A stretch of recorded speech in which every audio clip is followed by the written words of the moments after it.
Bonjour et bienvenue sur la chaîne de Crypto Mo Nouvelles où nous décryptons l'actualité des crypto-monnaies. Alors aujourd'hui, on va parler de plusieurs éléments. On va parler de banques qui font faillite, on va parler de la Réserve fédérale qui vient à leur rescousse, on va parler des cours de crypto qui explosent et de plusieurs autres sujets. Alors n'hésitez pas à vous abonner, liker et commenter si vous aimez le contenu. Alors ensuite, on va voir le Bitcoin. Donc le Bitcoin qui est à 24 000 dollars, up 9% aujourd'hui. L'Ethereum 1668 up 5% aujourd'hui. L'ensemble du marché est up. On a des Filecoin, Optimism, etc. qui sont up à 30%, 35%. Donc le marché, elle a vraiment décollé. Euh, puis Bitcoin qui reprend plus de dominance, donc il gagne 1% de dominance, et un marché up de 6% pour la journée. Donc qu'est-ce qui a causé tout cela? Alors, la première chose qui a causé tout cela, ben, on a vu qu'il y avait plusieurs banques qui avaient fait faillite pendant la semaine. Donc, on avait SBV, on avait plusieurs banques qui ont fait faillite.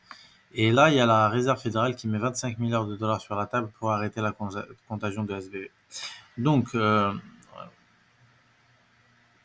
ils vont mettre, euh, ils vont mettre de l'argent pour les sauver. Ils vont faire en sorte que tout le monde puisse récupérer l'argent. Ils vont assurer les dépôts. Et donc, pour éviter une contagion et une chute des banques. Donc ça, c'est le premier élément. Le deuxième élément, c'est que les gens, ils se disent que vu que les banques, elles sont en train de faire faillite, Jérôme Powell, il va probablement arrêter de mettre la pression sur la hausse des taux directeurs. Ce qui ne pourrait pas, ce qui pourrait être vrai, mais rien ne l'assure. Donc là, ils vont imprimer soudainement de l'argent, là, tout d'un coup, donc 25 milliards qui vont sortir probablement d'où? Ben, ils vont les imprimer probablement. Donc ils vont imprimer ça et ils vont donner ça aux banques pour leur empêcher de faire faillite parce que là on voit qu'il y a un vrai problème au niveau des banques avec les banques qui étaient down 17-18% aujourd'hui. Et donc là ils vont les sauver. Et ce qui est marrant c'est que quand les échanges ou les banques crypto elles font faillite, là il n'y a personne pour les sauver. Par contre, dès que c'est une banque on va dire normale, là il y a du monde pour les sauver. Ça montre que voilà ils ont des favoris j'ai envie de dire.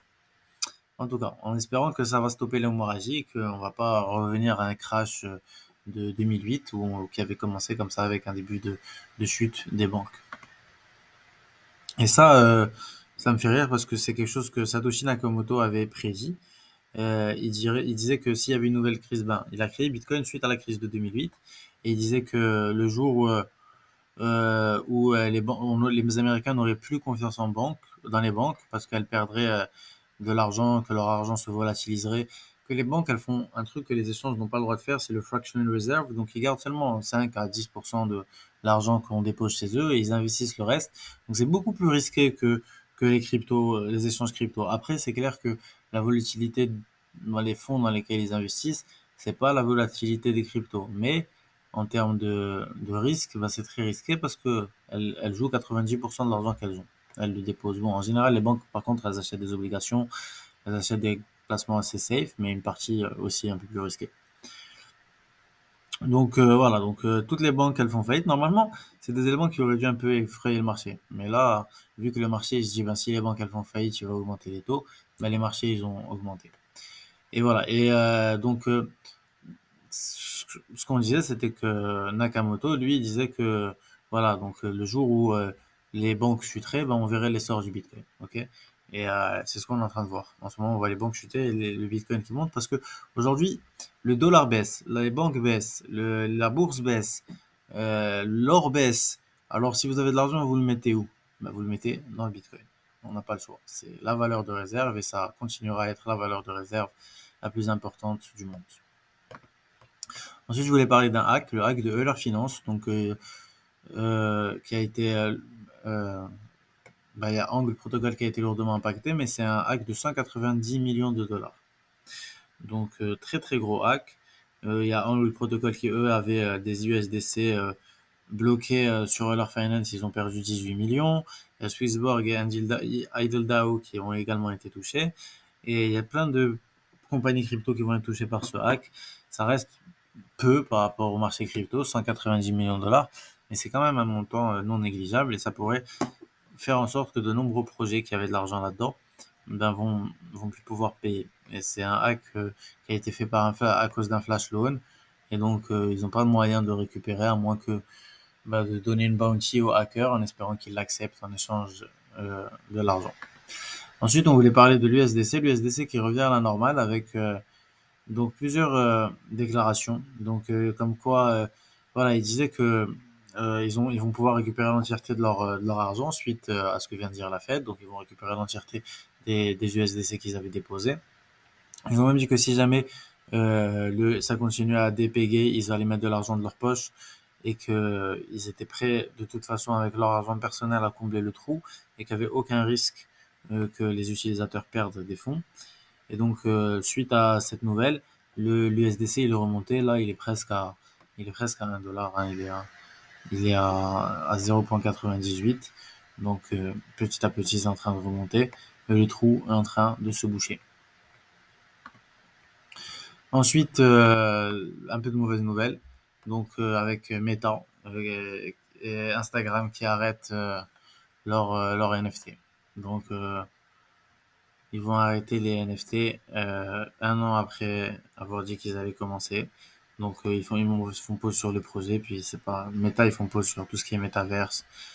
Ils ont perdu beaucoup d'argent pour cette année. Je pense qu'ils sont en train de shifter leur focus et là ils veulent arrêter. Donc ils vont ils vont mettre une pause. Ils disent pas qu'ils abandonnent le projet, mais en tout cas qu'ils y mettent une pause.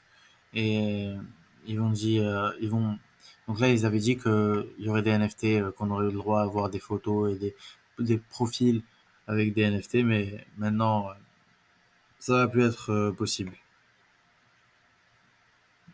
Donc là, ils vont rajouter Airweave pour plateforme décentralisée sur leur protocole.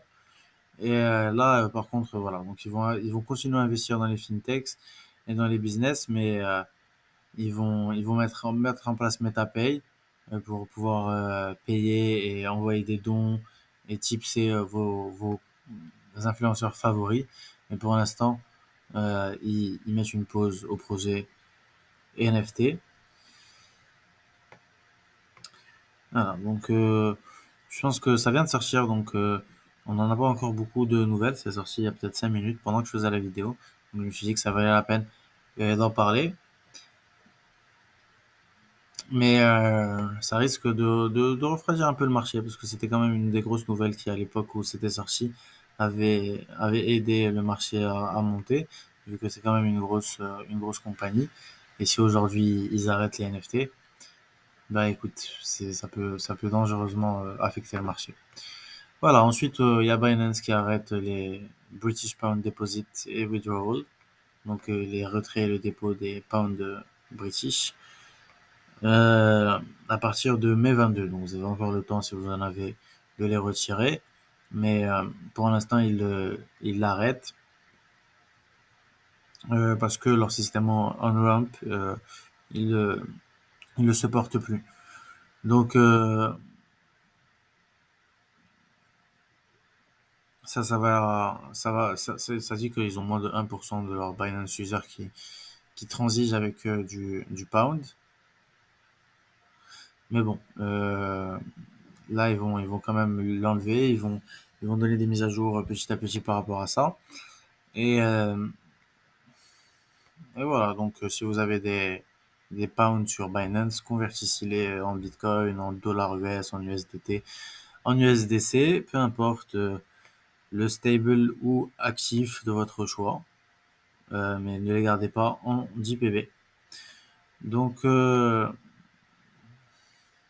voilà, ça fait un peu le tour de ce que je voulais voir avec vous aujourd'hui. J'espère que vous avez apprécié le contenu. N'hésitez pas à liker et à commenter pour plus de contenu. Merci, à bientôt.